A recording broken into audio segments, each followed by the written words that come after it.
Once you know what you want to teach, it's time to start teaching, right? Well, sort of.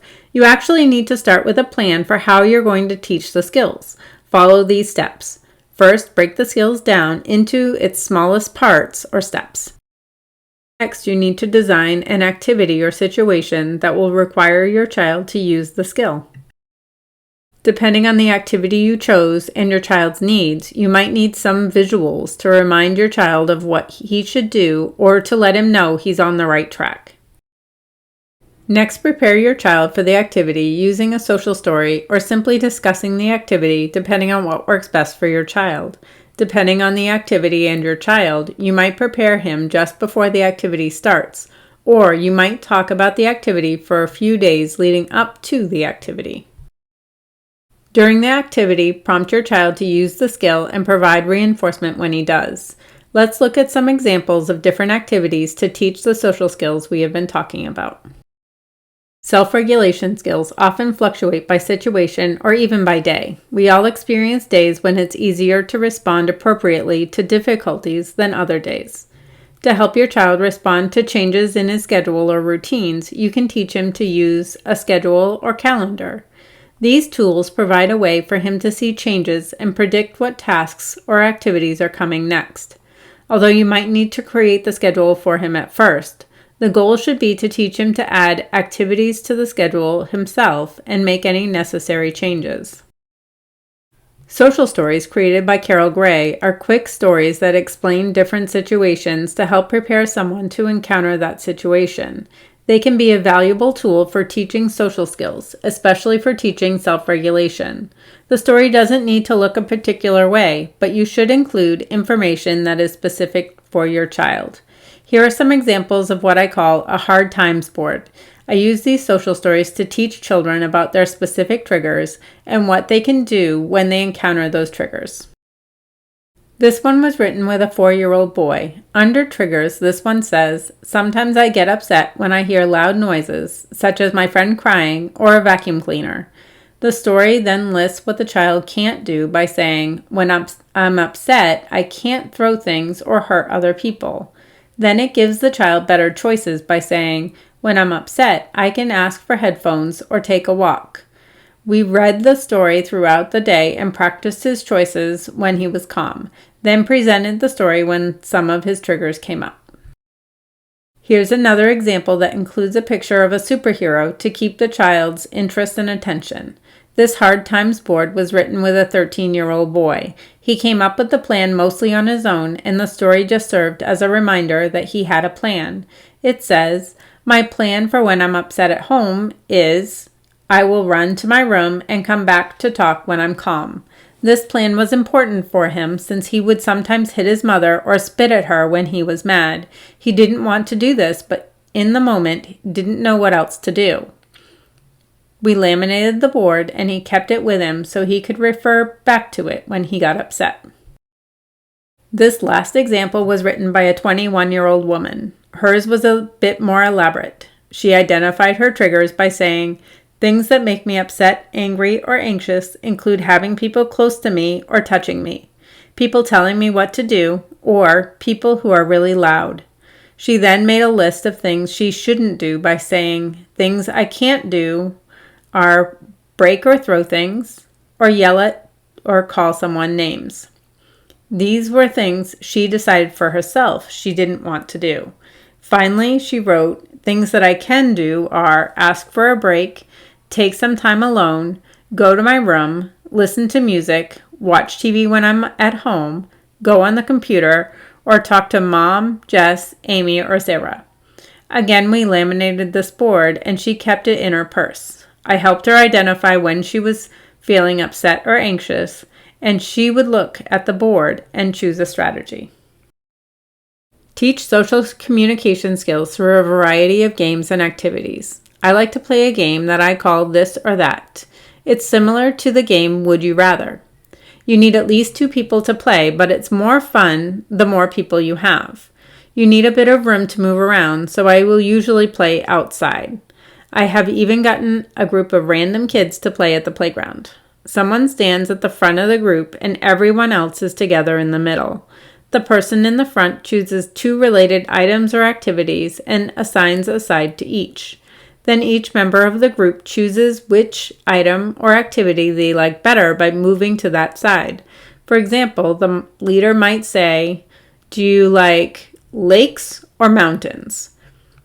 Then each person will move to the side indicated. This game is great for getting conversation started. Take turns being the leader and encourage the kids to talk about their choices.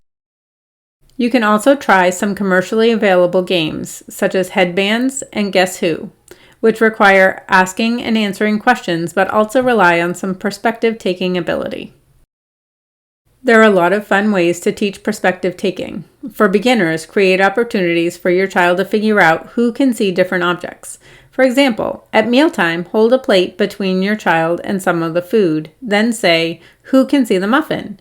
Make it fun and mix it up so that sometimes she's the one who can see the item. How about a fun twist on the classic hide and seek? Take turns hiding a favorite toy. This is a great opportunity to talk about how the person who hides the toy is the only one who knows where it is. For learners who have some basic perspective-taking skills, you can focus on more advanced perspective-taking by playing emotions charades. Take turns choosing a picture card. That person makes the same face as the one on the card, and the other person must guess what the emotion they are showing is. You can have a list of included emotions to make it a bit easier. Many games teach problem solving, including simple mazes, board games, or pictures with hidden objects. Do these activities with your child and help them through the steps of problem solving I mentioned earlier. These steps include identifying the problem, seeking alternatives or options, and then choosing one of these options. When you encounter a problem or a decision that needs to be made during an activity, talk through your own problem-solving process. For example, when doing a maze, say, "Oh, if I go up this way, I can see I can't go any further. I can see if I go down this way, I can go a bit further. Now, which way should I go from here?" When teaching social play, think about your child's special interests and find ways to incorporate those items into play that can include other children. For example, if your child is fascinated by numbers, invite other children to join in playing with Play-Doh while you help your child shape the dough into numbers or start a game of hopscotch at the playground. At first, be available to mediate between your child and his peers. Join in the play so you can model skills such as turn-taking and sharing without requiring him to do so until he's ready. Social stories work well for some children learning about social play. Remember, if you choose to use social stories, you should create a story that's specific to your child, his interests, and the specific situation. Here's an example. This story is about playing with friends at the park. It says, "When I want to play with my friends at the park, there are a few things I need to remember. First, I should choose someone I know or who is about my size. Second, I should choose an activity we can play together. Some activities I can choose are tag, swinging, and hopscotch. Third, I should go to the person I chose and ask if they want to play the activity. If they say yes, I will be happy and we can play. If they say no, I might feel sad, but I can play with someone else or alone." Read the social story at home and then again when you get to the park. You might also need to help your child through each step of the process the first few times he practices.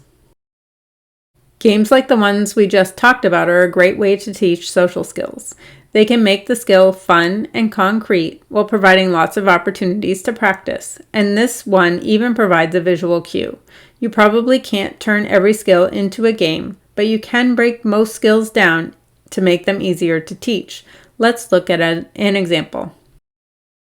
When observing her daughter Sammy with a group of her peers at the playground, Mona noticed that Sammy stayed on the outside of the sandbox and didn't talk to her peers very much. Mona asked Sammy why she didn't play with the other kids, and Sammy said she didn't know what to say to them. Mona decided to teach Sammy conversation skills. She started by breaking these skills into smaller skills that included choosing a topic based on shared interests, initiating a conversation, staying on topic during the conversation, changing topics appropriately, and leaving a conversation. Mona decided that the most important step for Sammy to learn was to stay on topic during conversations that were already underway. She created a game that would make staying on topic fun for Sammy and also provide her with a visual, which is a strategy that has worked well for Sammy in the past. Mona created some game pieces that consisted of numbered green arrows and red curved arrows. These would serve as a way for Sammy to see if the conversation stayed on topic or if it switched topics. While playing on the floor with Sammy, Mona said, "I know you sometimes have trouble talking to the other kids. I made a fun game that can help you. Will you play it with me?" Although Sammy was reluctant to switch activities, she agreed to play the game. Mona showed the game pieces she created to Sammy and explained that each time either of them said something on topic during the conversation, that person got to put down a green arrow. When either of them said something off topic, that person put down a red arrow and they would need to start again at number 1. She explained that their goal was to get to number 6. When they were done with the game, they could watch Sammy's favorite TV show together. During the game, Mona pointed to the green arrows when it was Sammy's turn to remind her to make a comment that was on topic. A couple of times, Sammy seemed stuck, so Mona gave her some choices of what she could say. Mona made a couple of off-topic comments to show Sammy what that would look like. Sammy was really excited when they made it to 6 on-topic comments. Next time Mona brought Sammy to the park, she also brought one of the green arrows. She held it up to remind Sammy to stay on topic when talking with her friends.